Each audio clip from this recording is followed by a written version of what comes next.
Hello everyone, and welcome back to Indie Showcase Sundays. So, this is different, because this one is browser-based. This game is browser-based. So, we are playing a game called Pom Simulator 9000. It's a visual novel. I have no clue what it's about. All I know is that you play it in your browser, so it's all business as usual. I drop to my hands and knees solidly, fast enough that someone else might think it wasn't intentional. My back heaves, once, twice, almost as if I'm trying to retch, and with every roller coaster dip and rise of my shoulders, my spine begins to break. My bones are changing in ways that don't care for logic, going liquid, yet keeping their form, yet sounding out with a thick crunch with every new angle my joints take. The soles of my feet pull away from the ground as my fingers and toes elongate, casually shifting from plantigrade to digitigrade, I think that's how you say that, as if it were the most natural thing on earth. My skull is turning long and narrow, my tongue suddenly feeling cramped in my mouth with all the new teeth. Distantly, there is something like pain, I guess. I have no time for it. I have disappeared. I am teeth and vice-grip jaws and a body of hot liquid tendon and muscle. I am Cerberus.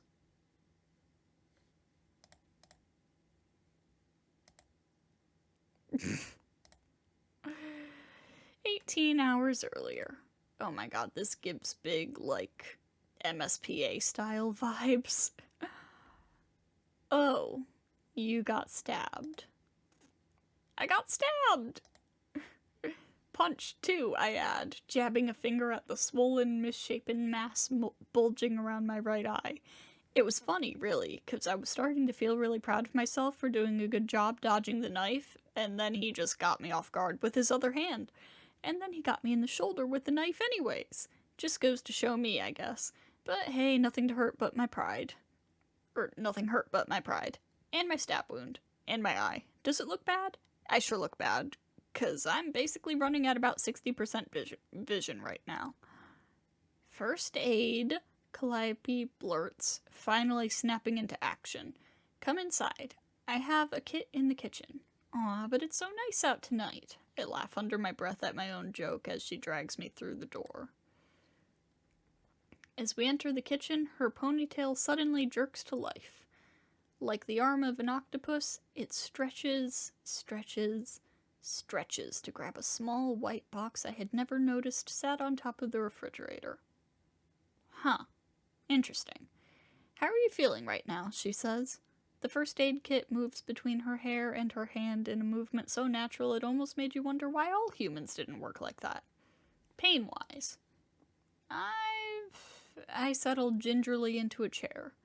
Been better. 1 to 10. Before I can think of a good joke for that, Calliope opens the kit and sets it on the table.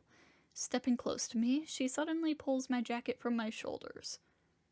Hey, easy, Miss Thenos, and despite knowing better, all the adrenaline still buzzing around in my veins tells me to make my voice go all low and goofy. Not on the first date. Alright, so that makes that make a little bit more sense because, Stheno is a Gorgon from Greek mythology, so like Medusa. My name is Calliope, she responds without skipping a beat. And then she skips a beat. This isn't her first... Diego, is your head okay? Are you having trouble remembering things? I sigh, trying to ignore my guts wilting at the look of panic in her eyes. No, Calliope, I'm just joking. Oh. Behind her, her ponytail pulls a brown bottle out of the kit. She dips her head as she unzips my modified tank, probably as thankful as I am that I wore the one with the diagonal zipper today. If I didn't know her better, it'd be easy to miss the embarrassment around her silence. Funny, she says after a moment. If your memory really was okay, I'd expect you to remember that I usually prefer my men bleeding less. It takes a full 5 seconds for it to sink in. Did you just make a joke? I grin, and it's definitely not just the adrenaline making my insides flutter. Wait, usually? What the hell does that mean, coño? Oh god, if he's gonna be speaking Spanish during this, I must apologize in advance. At this point, the sting of rubbing alcohol is actually far worse than the wound. Sorry, she murmurs as I hiss. It's actually a lot less deep than I thought. Even as it takes me a moment to catch my breath, I can't help but feel a little proud of myself. I opened a mouth at exactly the right time and place. You caught the blade? With your teeth? Calliope stops swiping to look up at me, dark eyes suddenly glittering. That's incredible, Diego. Your timing and reaction must have had to be amazingly precise. I feel like I should remind her that it couldn't have been that amazing if I wasn't able to prevent the wound completely, but it's hard to think straight with her looking at me like I'm the most breathtaking thing on the planet, with those eyes. Well, I cough a little, scratching the edge of my chin, telling myself the fluffy feeling in my head is probably just the blood loss. It was okay. It probably would have looked cooler if I hadn't been clocked in the eye, but hey, Andre looked impressed at least. Shit. Andres? Shit. Speaking of, we got any ice? Frozen peas? I point at my shiner. If this swells anymore, I'm not going to be able to see out of it tomorrow. It's not a very graceful subject change, and for a moment I seriously doubt Calliope is going to let it slide, but instead her lips part and her eyes go distant. Red? My name is Calliope. The words leave her lips mechanically before the rest of her returns. I didn't refill the ice trays, and we don't really have much in the freezer. Or the fridge. Wait, really? I thought you got the groceries today. Calliope's arms come up to clasp each other. From behind her, her hair suddenly begins climbing up her shoulders and waist, like some bizarre alien ivy. I'm sorry, Hey, I lift my hands. It's okay, it slipped your mind, it's not the end of the world. Calliope's hair tightens around her. I didn't fart. Huh? Actually, I think we do have one left you can use. One what? A pizza.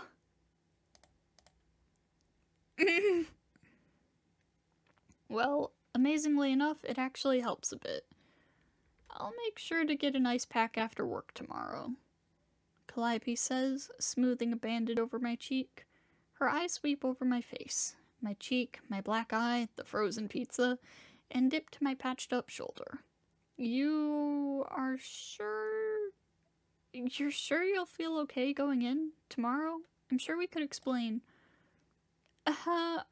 No, we could not, Calliope. I try laughing. You can't fucking tell your boss you're calling sick because you got stabbed. Elvira? We'll ask questions. I look down, fiddling with the wrappings. Calliope watches, waiting. I'll be fine, trust me. This is not the worst thing that's happened to me in a fight. The most important thing I need to do is drink some orange juice. Haha. She drops her hands to her side. Diego, who did this? I close my eyes. You sounded like you knew him. Them? Was there more than one person? Were they eccentric too? Red, you might be in danger if they're still out there and want to find you again or attack someone else. He won't. He's not going to be bugging me anymore. Diego, don't worry about it, okay? But what happened? Holy... My hand bangs on the table much louder than I intended. Shit, Red, can't you take a hint? I didn't ride your ass this hard about the fucking groceries, can't you? I don't know, maybe give me a break? Half of a break? I got attacked tonight and I got off of your case. Why can't you... Calliope closes. Her arms are clutched around herself. Her hair is wrapping around her body, almost consuming her. Her eyes are on the floor. I say...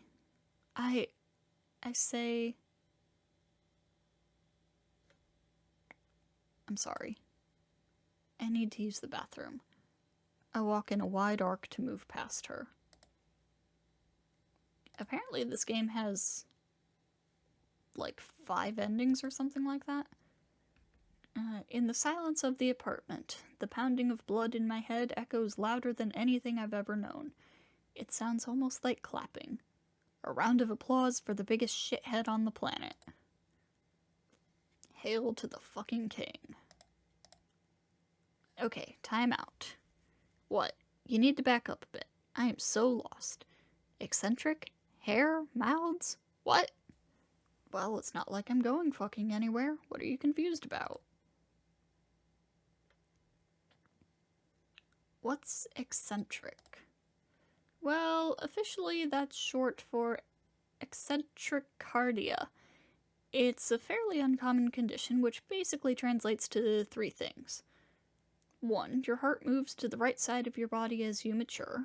2. Your eyes have a tendency to shift in color, typically towards yellow. And 3. You acquire supernatural powers that allow you to fight a dangerous alien mushroom from another dimension. I'm sorry, what?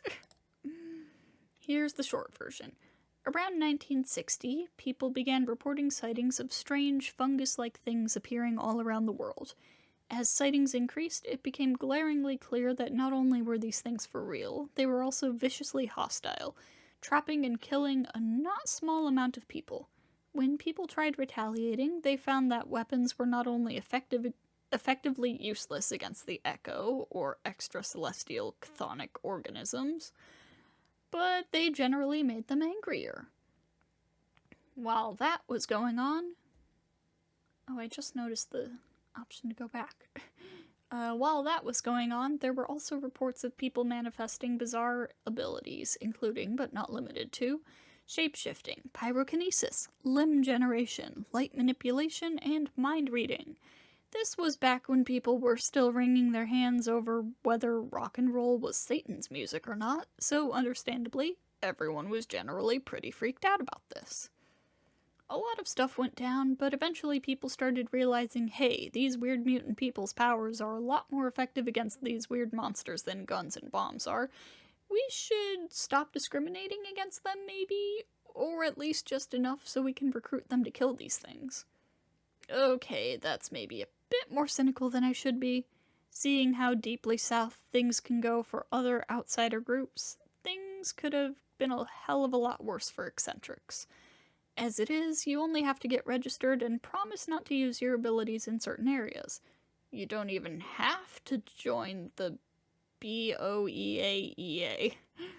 Things aren't bad, they can just sometimes feel tense, I guess. Whatever. Tense is fine. Tense is survivable. Oh, right. BOEAEA is short for Bureau of Eccentric and Echo Activities. As you may have guessed, they're very big on acronyms. Ironically, most people just call it the Bureau. They employ eccentrics to take care of any manifestations of the Echo, but we're also basically contract workers brought in to deal with any situations where our abilities could be helpful. Fires, disasters, other eccentrics. But surprisingly, a good chunk of the job is paperwork. It also pays well, has good benefits, and basically got me off the streets. So, weirdness aside, I do have a fondness for the whole thing. If not for the organization itself or the suits, then definitely for the people. I want to get more lore, so I'll say I'm still confused. Who are you? What, weren't you paying attention? I'm an idiot. My name's Diego Foxglove. Foxglove obviously isn't my real surname. It's a long story, but it's the name that allows me to stay in this country in the Bureau. I came to the United States when I was 12. That's also a long story. One I'd rather stay far away from right now. The point is, I came here when I was 12 and spent the past 10 years running, couch surfing, working, fighting, and basically doing whatever I could to survive. As it turns out, a Mexican guy who stands at 6 feet 4 inches and God knows how many pounds tends to kind of stand out, no matter how badly he wants to keep his head down. My ability doesn't exactly help either. I'm a type anima, which basically means I can turn into an animal or animal-like form, officially. In my case, I'm a canine, so I can turn into a big wolf-like dog or dog-like wolf, depending on how you look at it. It means I have keen senses of smell and hearing, as well as a form to slip by unnoticed when the going gets tough. It's not too shabby. But then the mouths come in. Mouths. Plural. Because along with every other piece of bad luck heaped upon me by the universe, I also happen to have a very, very rare extra gene that causes my ability to have a weird mutation. In my case, the sprouting of extra heads in my canine form, hence my code name, Cerberus. They can be helpful, but it's not exactly pretty to look at, especially when they start off as mouths on random parts of your body. Mind you, I had absolutely no way of knowing any of this until I joined the Bureau a little over a year ago. For most of my life, I just thought I sprouted extra mouths because I was a freak of nature. And don't get me wrong, weird monster mouths can actually be a boon in a fight, or when you need to hide mysterious packages you need to deliver to shady places for a few extra bucks. But it took me a while to figure that out, and almost as much time to figure out how to control them. And trust me, I didn't need more reasons for people to look at me like I was something out of...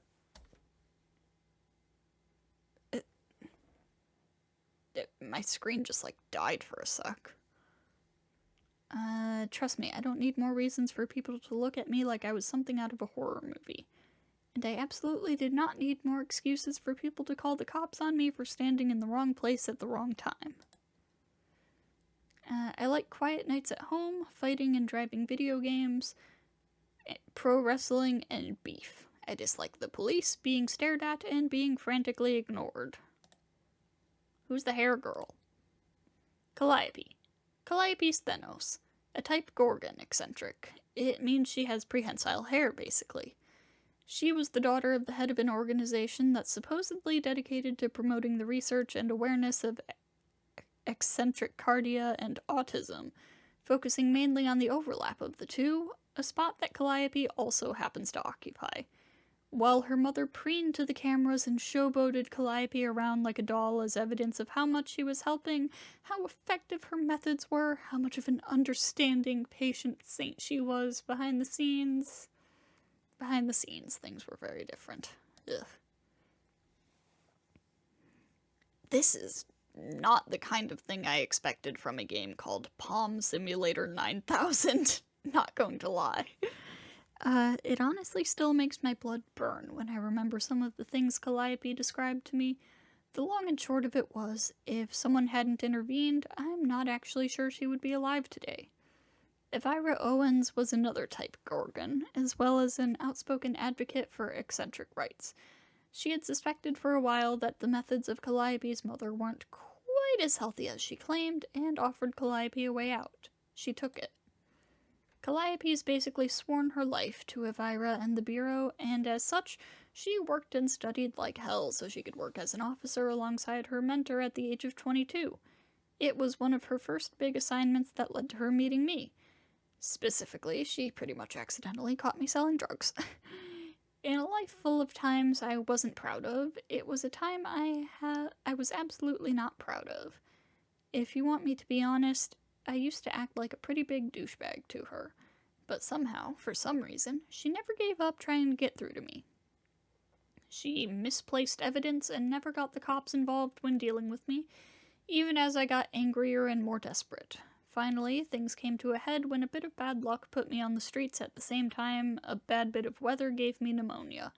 She found me, half-conscious, basically slowly dying, and I still lashed out at her. I barely remember the things I growled at her. My brain was numb and somehow too cold and too hot at the same time. But I still remember what she said to me that day. I'm not like you, no.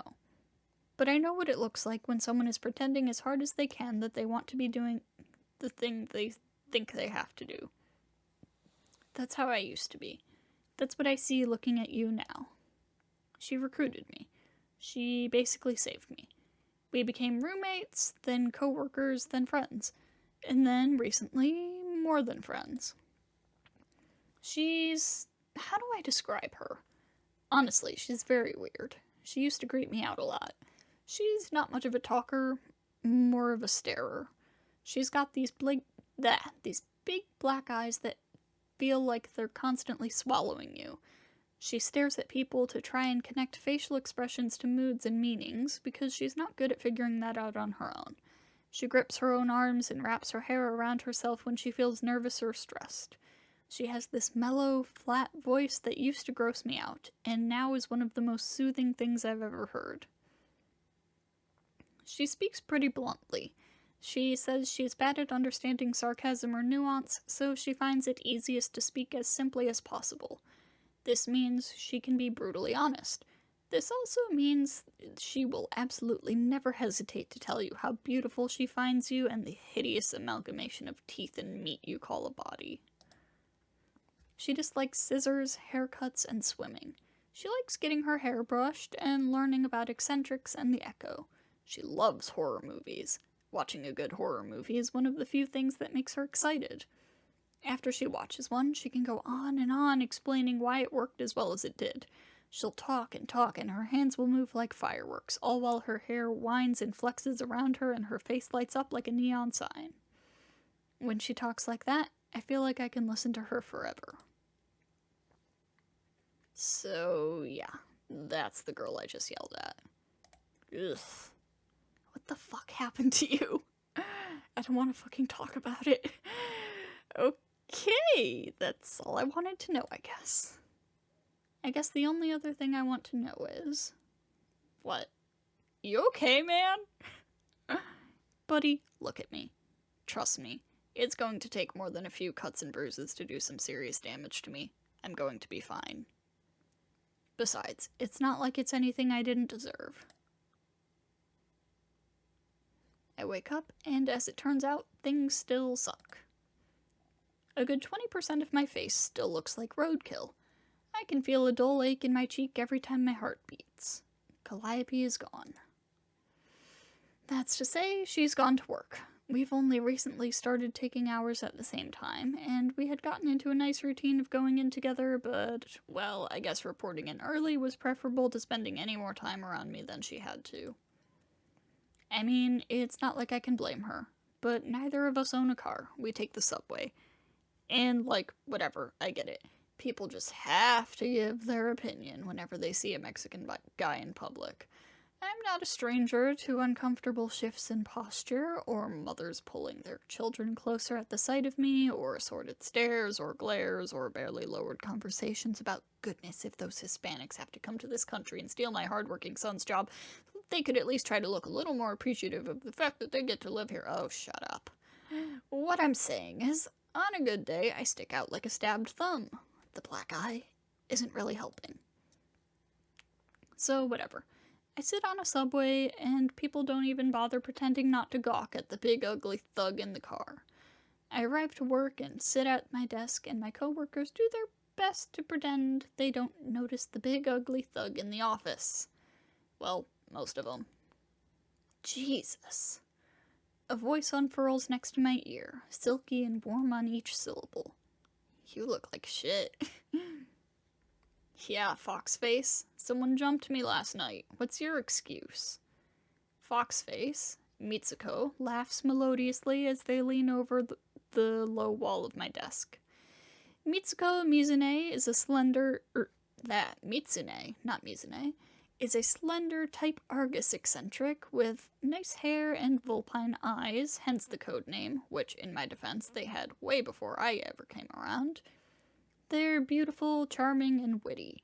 They're also one of the most aggravating, haughty little assholes I've ever met, and the feeling is basically mutual. As such, Mitsuko's one of the only people I really consider a close friend. I once admitted to Calliope that if I had never met her, I probably would have asked Mitsuko out at some point. I then asked her to swear to take that to her grave, because if Mitsuko ever heard a whiff of that, I would never hear the end of it. Little Birdie told me that Miss Thenos came in early today. Their tone is jaunty and casual, but their eyes watch me carefully, and surprisingly enough, not unkindly. Callie looked tired. I thought about asking if she was doing okay, but she left pretty quickly. Business with Elvira, I guess? I'm kinda jealous. It's so nice it's so nice out right now, but I'm stuck with desk duty today like you. Wow, awesome! You know, I was really worried for a sec that the black eye wasn't going to make things difficult enough today. Thank God you showed up. You're a real lifesaver, Foxface. They laugh, but for a moment their eyes go narrow. So, jumped, huh? Was it fucking jacked? Mitsuko snorts. If it means anything to you, I'm glad you were able to get away with just a black eye. Aw, Foxface, I think I felt my heart melt. Thunk. We both start in unison, and a couple of heads poke up from the neighboring desks at the sound.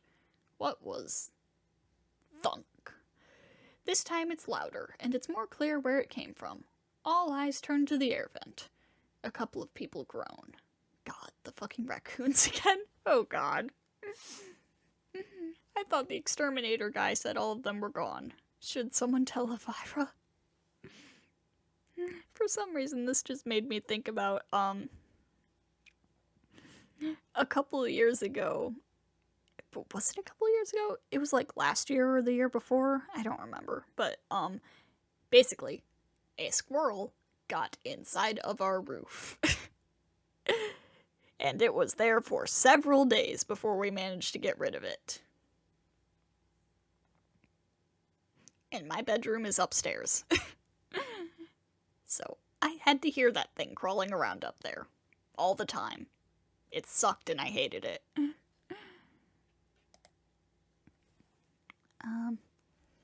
I mean, we could do that. Mitsuko speaks above all of us. But we do have someone whose ability is perfectly suited for detecting, hunting, and catching pests. Oh, Jesus. Oh, Jesus. I told you, hun, you can call me Mitsuko. Mitsuko claps a hand on my shoulder, smiling widely. Now go on and get to work, and try to finish everything before noon, okay? At lunchtime we can deal with our little problem. Foxface, come the fuck on.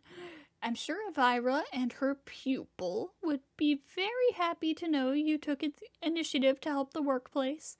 Mitsuko lowers their voice to something a little less syrupy fake. And I'll help you out too, okay? So quit the pouty act. Literally the last thing I want to do today is play Fox and the Hound with a couple of rodents, but something about the weight of everyone's eyes on me is making me feel more compliant than usual.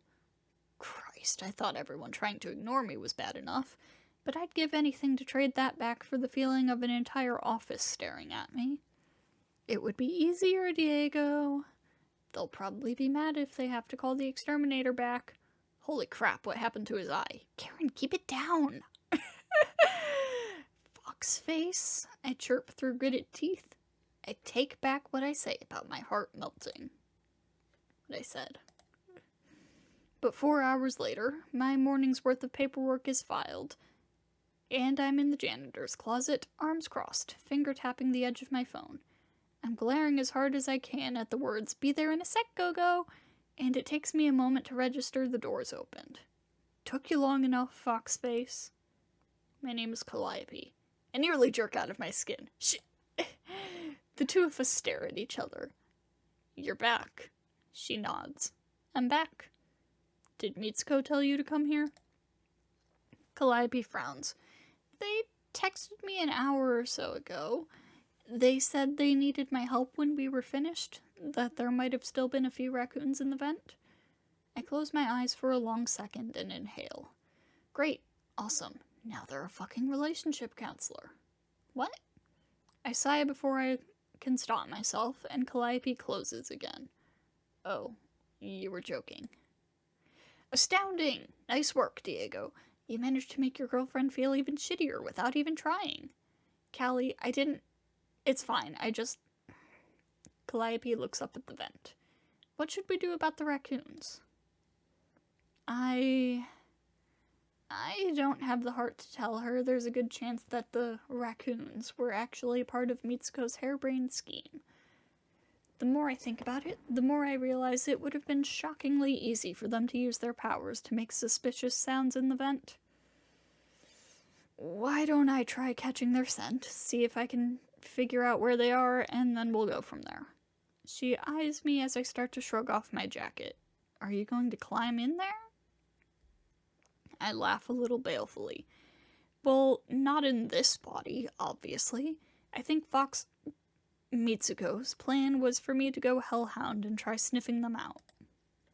Sniffing out the non-existent raccoons, I remind myself, going along with the Schrodinger's raccoon plan, in some miserable hope I can take the opportunity to reconcile with my girlfriend, who I cussed out because she dared to be worried about me getting my stupid ass in a fight.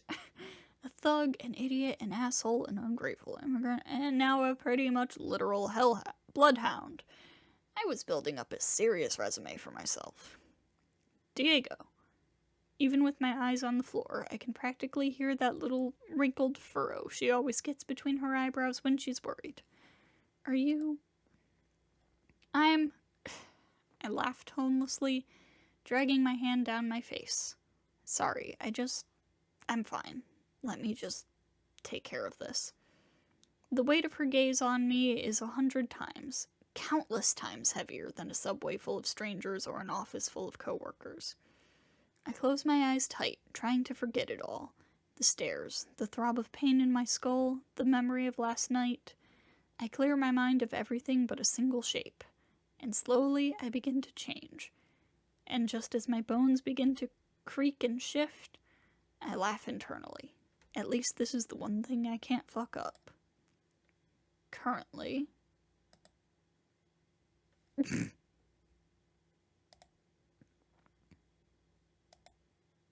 What the fuck? The words don't come from my canine muzzle. All wrong, far too short and squashed against my face, but from a mouth I hadn't even felt open on the back of my neck.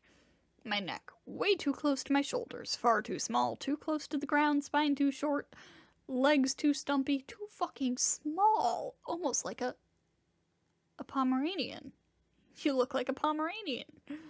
Calliope's voice is almost adorably baffled, and I want to laugh. I want to scream, because even if it's not quite right, even if this shouldn't be possible at all, she's not off. The hellhound that looks back at me from the mirror, my normal canine form, the same wolf-like snout and ears, the same fluffy vulpine tail, but comically squashed and shrunk as if a child tried to imagine what it looked like as a puppy. The dog that looks back at me now is not exactly, but almost perfectly, undeniably, basically, a Pomeranian. What the fuck? And I'm already changing back. No, fuck this. Fuck this. Fuck this shithole day. Fuck ever. I don't stop talking, even as my stretching mouth becomes too mangled for legible words. Diego, it's alright. As this has gone on, Calliope has stood to the side, confused, but not nearly as freaked out as I would have expected. I think I understand. This is actually pretty common for type anima. A lot of them are able to vary the size of their animal forms. The moment my normal mouth comes back, I'm talking again. Yeah, and I'm not fucking one of them. Diego, it's normal. And Christ alive, she almost looks amused. You probably just didn't realize you could do it. There's nothing wrong with a smaller form. It's not, and all of a sudden I'm human again, faster than I've ever transformed, and my fists are shaking at my sides. Normal, Red? I jerk my head towards her. That was not my body. I want my own normal, stupid freak show dog body. And Jesus, while I'm at it, I want the universe to stop dropping bullshit at me. I want everyone to stop fucking gawking at me like I'm a wild animal. I barely even know what's coming out of my mouth now. Or like I'm going to kill their kid. I want to stop being literally every fucking thing everyone expects me to be when they see me. I want to stop yelling at you because I can't stop being such an emotionally stunted shithead. I want to stop being scared. My voice breaks. I clamp a hand over my eyes. My heart feels like a slab of raw meat thudding dully against my rib cage, and with every throb I can feel a spark of pain around my eye socket. The room is spinning, and the space between me and Calliope has somehow stretched to miles, and with a single step, she crosses it. Diego. No. I hold up a hand, and her fingers freeze an inch from my cheek. Please, just... I'm sorry. And for what feels like the first time in years, I force myself to look at her in the eye. I'm sorry. I say it again, and I try to make every syllable sound like it. I'm sorry, Calliope. I need to go home. I need to go. I need to get out of here. Somewhere far behind me, I'm aware of Mitsuko jumping out of the sudden wild arc of the door. A sputter of, Jesus Christ, what happened? Walls of words and voices, well-meaning eyes blurring to meaningless color and sound. Sunlight hits my face like a slap as linoleum gives way to pavement, and I walk, I bolt, I run. I run, face burning, throat grasping for air like I'm trying not to drown. I run too fast for eyes to catch me. I run and I picture my body becoming smaller, sleeker. Imagine becoming nothing but light and motion. I become nothing but light and motion. I become nothing. I am nothing, or I am small enough to pass for nothing, and it is enough. The world is quiet sunlight, and I drift through it like dust. There is noise, but it is gentle. There is shape, but it is soft. I drift closer, and nothing changes. None of the people jerk away. None of the voices go low and hostile. Nothing changes. It's amazing. It's amazing. It's too much. I shudder, and for a second I'm afraid even that will be enough to make everything crumble. And the shapes are so big, and the sound is so deep, vibrating in my bones. And I'm embraced. 100 arms, 1,000 arms, an eternity of arms envelop me. I'm covered by arms, concealed by arms, skin the color of autumn leaves and impossibly soft. I'm embraced, and the warmth is more awesome and tender than anything I've ever known. The arms are massive, and they're countless, endless enough to block out the sun, but I am not afraid. I am small. I am safe. Diego? I jolt. An upside-down Calliope stares at me. The ceiling fan is turning slow circles around her head, behind her head, and the light in the room is starting to go orange. What? I sit up, wincing as my face gives another half-hearted throb. What time? It's about 5:30 p.m. Calliope's voice is usually cautious, and whatever scrap of a hope I had that maybe I had dreamed the last half day is quickly reduced to dust. Did you come straight home after... And there's an infinitesimal pause. Leaving work? I massage my temples. Yeah, I guess I did. She shrugs her bag onto the table without looking at me. I told Elvira that you weren't feeling well and had to take the rest of the day off. She told me to look after you. Mitsuko did too, but then they said, don't tell him I said that. Calliope pauses for a moment, the edge of her lip twisting a bit. Did you walk when you came home? Or did you take the subway? I laugh thickly because I don't remember. The subway, I guess. It feels like an entire apartment's worth of air is weighing down on me. Calliope stands stiffly at the kitchen table, facing away from me, before she straightens her shoulders. Well, I'm going to go by the corner store and get what I can before it gets too late. She moves around the couch to the kitchen, her gaze never dropping to meet mine. Elvira told me she'd probably call later tonight to check on you, so be prepared. Calliope. She stops, her hair rippling in the still air. Yes? I'm sorry. I'm sorry. I am really sorry about... I drag my palm down my face, mapping the broken capillaries and circling my eye. About everything. I'm sorry for freaking out and yelling at you last night, about freaking out and yelling again at work and just... I exhale. For saying all that weird shit and just being weird. Last night got, really fucked up, but I shouldn't have taken it out on you. You were only trying to help, and you're always so... You're really understanding, and... To my horror, I actually feel a little misty-eyed. I gulp hastily. Diego. She finally turns back to look at me, and this time I feel like I really might cry, because I have never seen her eyes look that soft before. I guess I must look surprised or something, because something like self-consciousness flickers across her face before she reins it in, eyes going neutral and flat. Her hands fold primly in front of her, as neat as a paper crane. Diego, would you like to come with me? I have to work through that one a bit. Sorry? Would you like to come with me to the corner store?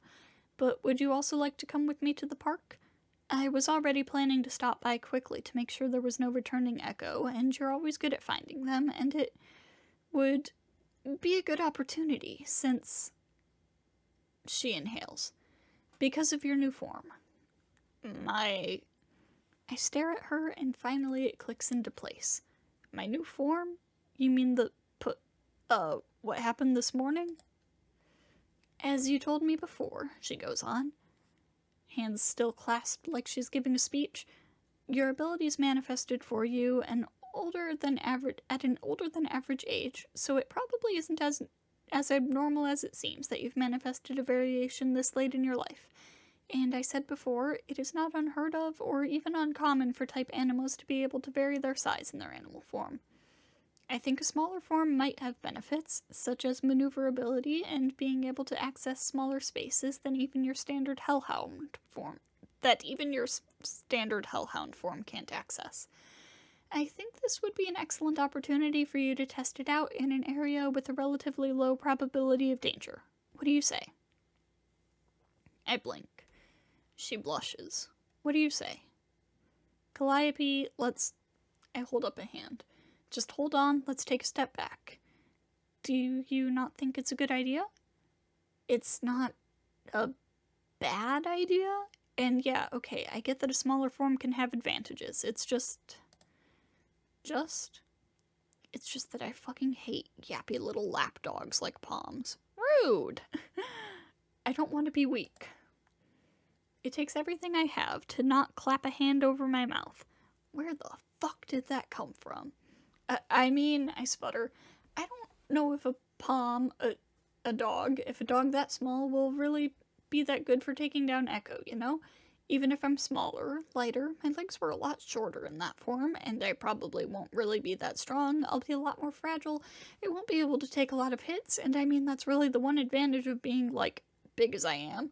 Holy shit, no, do not fucking bring your dipshit useless body issues into this, you moron!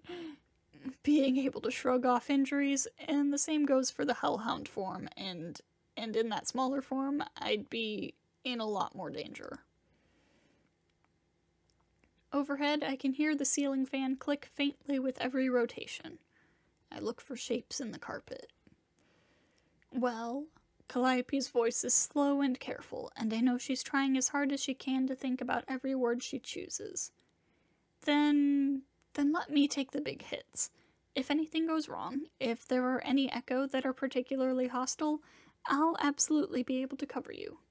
I know, and I look up at her. It's not like I doubt you at all, but it's unfair, isn't it? It's unfair to force you to be responsible for looking after yourself and me. Then I'll choose to be responsible. Huh? She straightens her shoulders and sets her face firm. I was the one who invited you, wasn't I? You aren't forcing me to do anything. You shouldn't have to feel guilty about that at all. This was my idea, so your safety will be my responsibility, my priority. I can't help but crack a smile at that. Your safety is a pretty big priority, too. Calliope shrugs jokingly. I hope. Diego, my point is, she leans close, if you want to do this, you should have the peace of mind to try this experience out without fear. I don't want you to worry. Her eyes drift for a moment. To worry for your safety, or about anything else that might be stressing you out. This will be a good exercise to try out a different application of your abilities, as well as, a little lock of hair hanging by her chin curls self-consciously. This exercise will be more effective if your mind is clear and free of stress. So please, just leave everything to me.